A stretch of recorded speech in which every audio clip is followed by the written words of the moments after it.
Hi, I'm here to talk about what is negative gearing on an investment property. It's a great question.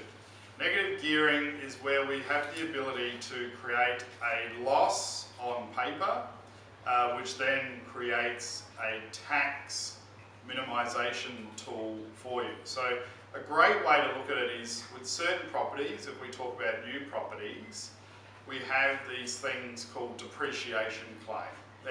They're non-cash claims. So we don't have to pay for them out of our pocket to run the property, but we still get to claim it because it's the fixtures and fittings and the building depreciation that we've taken from the property and we're claiming. And what we're doing is, through the process of negative gearing, is having expenses that create a loss on paper where the expenses are greater than the income. That loss on paper then becomes a taxable loss that we can use to offset against other income. And so if we have, I think a very good way to show this for you, if we have an income of $100,000 and then we have an investment property and that negative gears, which means it's creating a loss on paper of, let's say, $20,000,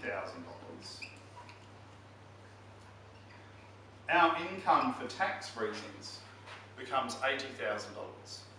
So if we're paying per 10,000 tax of $3,400 as an example, well then we can multiply that by 2, which equals we're saving around $6,800 in tax.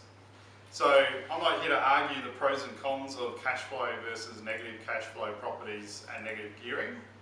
All I'm here is to show you how negative gearing works and what it can do for you.